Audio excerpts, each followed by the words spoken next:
Hi all, வணக்கம். எல்லாரும் எப்படி இருக்கீங்க? இன்றைக்கி நம்ம கிச்சனில் ரொம்ப ஹெல்த்தியான, அதே சமயத்தில் ரொம்ப டேஸ்டியான ஒரு ப்ரோட்டீன் ரிச் ரெசிபி தாங்க பார்க்க போகிறோம்.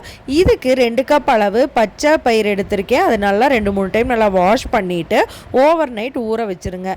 இது ஊறி வந்ததுக்கப்புறம் அடுத்த நாள் காலையில் இதோட தண்ணியெல்லாம் நல்லா வடிச்சிட்டு ஒரு காட்டன் துணியில் நல்லா கட்டி வச்சிடலாங்க. இதை 1 டே விட்டுட்டோம் அப்படின்னா நெக்ஸ்ட் டே பார்க்கும்போது இதில் நல்லா முளை கட்டி வந்துடும். இதை எடுத்து வச்சுக்கலாம். இப்போ 3 பச்சை மிளகா, 1 இன்ச்சு இஞ்சி, 4 கொத்து கொத்தமல்லி இலைகளை மிக்ஸி ஜாரில் சேர்த்திக்கோங்க. இது கூட 1 டீஸ்பூன் அளவு சீரகம் சேர்த்திக்கலாங்க. சீரகம் சேர்த்திட்டு நம்ம முளகட்டி எடுத்து வச்சுருக்க பச்சை பயிரையும் நமக்கு தேவையான அளவு சேர்த்தி நம்ம தோசை மாவு பதத்துக்கு நல்லா அரைச்சி எடுக்க போகிறோம். இப்போ இதை 2 பார்ட்டாக சேர்த்திக்க போகிறேன். சேர்த்தி நல்லா மையம் அரைச்சிக்கலாம். இதுக்கு தேவையான அளவு உப்பும் சேர்த்திட்டு நல்லா தோசை மாவு பதத்துக்கு நம்ம அரைச்சி எடுத்துக்கலாம். இப்போ தோசை மாவு பதத்துக்கு நல்லா அரைச்சி எடுத்துட்டோம், நல்லா நைஸாக. இதை எடுத்து புளிக்கெல்லாம் வைக்க வேண்டிய அவசியம் இல்லைங்க. அப்போவே நம்ம தோசை ஊற்றிடலாம். ஒரு 5 நிமிஷம் மட்டும் அப்படியே விட்டுருங்க. உப்பு மட்டும் செக் பண்ணிவிட்டு நம்ம அப்படியே விட்டுற போகிறோம். இப்போ இதுக்கு சூப்பரான காம்பினேஷன் ஒரு கார சட்னி ஒன்று ரெடி பண்ண போகிறோங்க. இப்போ கடாயை அடுப்பில் வச்சு சூடு பண்ணிக்கலாம். இதுக்கு 1 டீஸ்பூன் அளவு ஆயில் விட்டுக்கலாம். 1 டீஸ்பூன் அளவு வரமல்லி, 1/2 டீஸ்பூன் அளவு சீரகம் சேர்த்திக்கலாம். 4லேருந்து 5 பல் பூண்டு சின்னதாக கட் பண்ணி சேர்த்திக்கோங்க. இது கூட 2 பெரிய வரமிளகாவும் சேர்த்திட்டு 2 பெரிய வெங்காயத்தை நீல வாக்கில் கட் பண்ணி இது கூட சேர்த்தி நல்லா வதக்கி விடுங்க.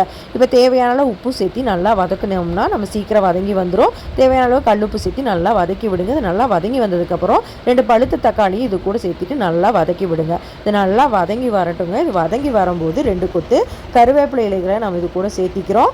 சேர்த்திட்டு இது கூட 1/4 மூடி அளவு தேங்காய் துருளையும் சேர்த்தி நல்லா வதக்கி விடுங்க. இது நல்லா வதங்கி வந்ததுக்கப்புறம் நம்ம அடுப்பை ஆஃப் பண்ணிவிட்டு இதை சட்னியாக அரைச்சி எடுக்க போகிறோங்க. இது நல்லா ஆற விட்டு நம்ம சட்னியாக அரைச்சி எடுத்துடலாம். மிக்ஸி ஜாருக்கு மாற்றி நல்லா சட்னி பதத்துக்கு அரைச்சி எடுத்துக்கலாங்க. எண்ணெய் விட்டு கடுகு, கடலைப்பருப்பு, கருவேப்பிலை தாளித்து ஒரு தாளிப்பொண்ணு ரெடி பண்ணி இது கூட சேர்த்திடலாம். இப்போ சட்னி ரெடி ஆகிடுச்சுங்க. இப்போ நம்ம மாவில் தோசை ஊற்றி எடுத்துக்கலாம். இப்போ தோசைகள் சூடானதும் நம்ம தோசை சுட்டி எடுக்க போகிறோம். இதில் நீங்கள் பட்டர் சேர்த்து சுட்டிங்கன்னா டேஸ்ட்டு வேறு லெவலாக இருக்கும். நெய்யும் சேர்த்து சுடலாம். டேஸ்ட்டு சூப்பராக இருக்குங்க. இது நார்மல் தோசையாகவும் ஊற்றலாம்.